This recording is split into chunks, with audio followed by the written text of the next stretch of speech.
Hello បងប្អូនចាតេតងជាមួយនឹងរឿងធានារ៉ាប់រងដែលភាសាកូរ៉េគេហៅថាគុំមីនcòn càng ពហមចាធានារ៉ាប់រងសុខភាពជាតិសុទ្ធដូចសំណួរបងប្អូនសួរខាងលើខ្ញុំធ្វើម៉េចទៅដឹងថាយើងជំពាក់ធានារ៉ាប់រងចាហើយយើងឆែកមើលបែបម៉េចកាលហ្នឹងចាមានពីររបៀបទី1បងប្អូនអាច call ទៅ Google Center ចា call ទៅខាងធានារ៉ាប់រងផ្ទាល់ហើយសួរនាំគេទៅយើងប្រាប់ឈ្មោះយើងប្រាប់លេខ ID card របស់យើងទៅកាន់គេទៅគេឆែកមើលឲ្យបានហើយថាយើងនៅជំពាក់ធានារ៉ាប់រងប្រមាណហើយយើងត្រូវបង់ធានារ៉ាប់រងដោយរបៀបណាគេប្រកាសជាប្រាប់យើងហើយចាហើយមួយទៀតយើងអាចឆែកមើលបានតាមរយៈ app របស់ Kumin ខនកាំងពហុំចាហើយបើដែលខ្ញុំចង់និយាយនៅក្នុងវីដេអូនេះគឺបងប្អូនយើងគាត់ខលសួរច្រើនដែរចាខ្ញុំគិតថាបងប្អូនយើងជួបជាមួយនឹងបញ្ហានឹងច្រើនខ្ញុំក៏បញ្ជាក់លើកឡើងមកម្ដងទៀតក្នុងវីដេអូនេះតែម្ដងទៅ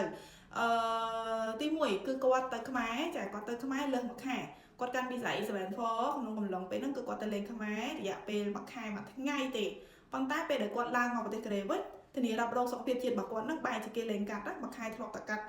150000អីចឹងទៅស្រាប់តែគេលេងកាត់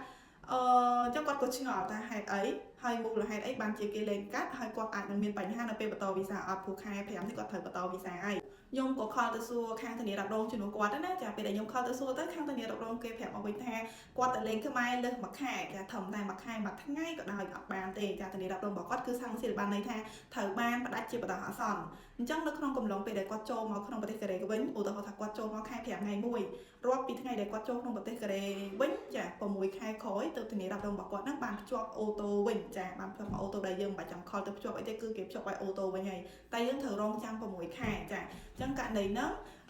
បងប្អូនយើងបាច់បារម្ភទេព្រោះអត់មានជាមួយនឹងការជំពាក់ធានារ៉ាប់រងអត់បានបង់អត់បានអីគឺអត់មានទេគ្រាន់តែជាករណីដែរហើយយើងចេញក្រៅប្រទេសកូរ៉េរយៈពេល1ខែធានារ៉ាប់រងរបស់យើងគ្រាន់តែវាដាច់ហើយវានឹងត្រឡប់មកវិញអញ្ចឹងណាចាអញ្ចឹងករណីនេះគឺអត់មានបញ្ហាអីនៅក្នុងការបន្តវីសាទេកុំឲ្យតែបងប្អូនអត់បានបង់ធានារ៉ាប់រងចា